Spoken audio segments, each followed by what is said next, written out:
নমস্কার, ঘরকন্যা ডায়েরির আরেকটি নতুন পর্বে সকলকে স্বাগত জানাচ্ছি। দেখুন, আজকে আমি রান্না করছি ইলিশ মাছ আলু এবং লাউ দিয়ে রান্না করবো। তা আলুগুলোকে লম্বা করে কেটে নিয়েছি। ওটা হচ্ছে বগুড়ার যে লাল সাইজের গোল আলুটা পাওয়া যায় ওটা, আর এইদিকে হচ্ছে লাউগুলোকে আমি এভাবে করে কেটে নিয়েছি লম্বা লম্বা করে। এবারে জিরে ফোড়ন দিয়ে আর একটু পাঁচফোড়ন দিয়েছি, দিয়ে আলুটা একটু ভেজে নিয়েছি। এবারে আমি লাউগুলো দিয়ে দেবো। লাউটাকে একটু কষিয়ে নেব।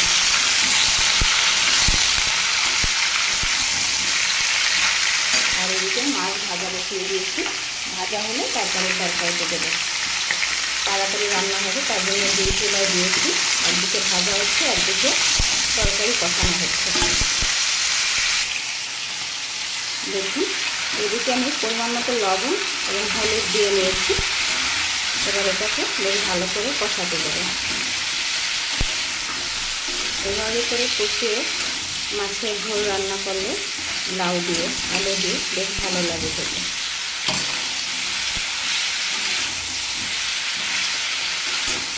যখন এই সবজিটা মরে যাবে তখন কিন্তু আর একটু কমে যাবে। এখন আমি একটু বেশি আছে, তাই নাড়াচাড়া করতে একটু সমস্যা হচ্ছে, একটু পরে আরও কমে যাবে।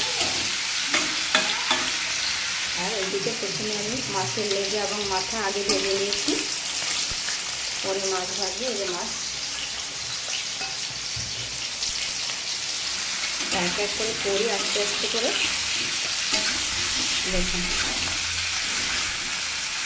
আলুটা কিন্তু শক্ত, তাই আলুটা একটু আগে ভেজে নিয়েছি, তারপরে লাউটা দিয়েছি। এবার এটাকে ঢাকা দিয়ে দেবো।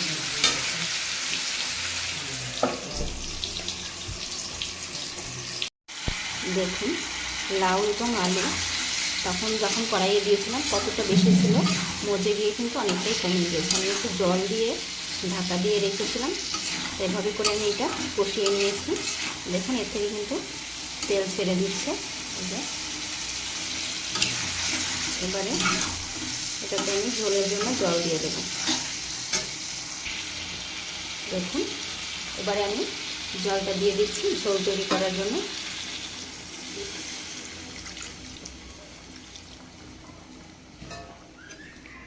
যেহেতু লাউ আলু সিদ্ধ হয়ে গেছে, এখন আর খুব বেশি জল লাগবে না।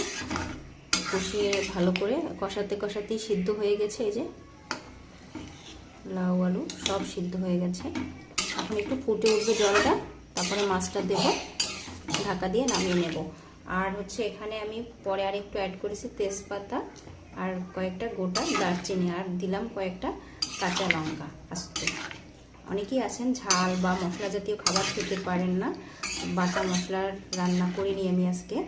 অনেকেই আছেন যারা মশলা খেতে পারেন না, ঝাল খেতে পারেন না, তারা এভাবে শুধু ফোড়নে দিয়ে খাবেন, তাও কিন্তু বেশ ভালো লাগে।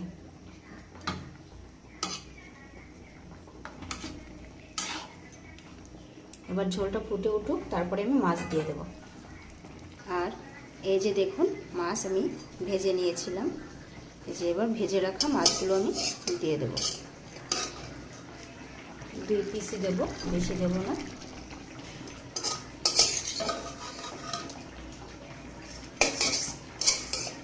ডিমওয়ালাগুলো রাখি।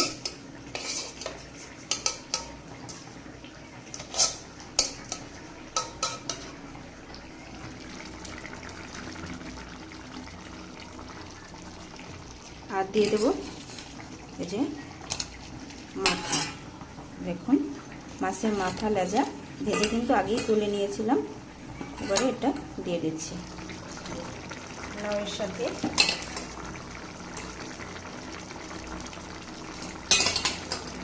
ইলিশ মাছের মাথা, ইলিশ মাছ দিয়ে রান্না লাউ আলু দিয়ে এভাবে করে খেয়ে দেখবেন কেমন লাগে।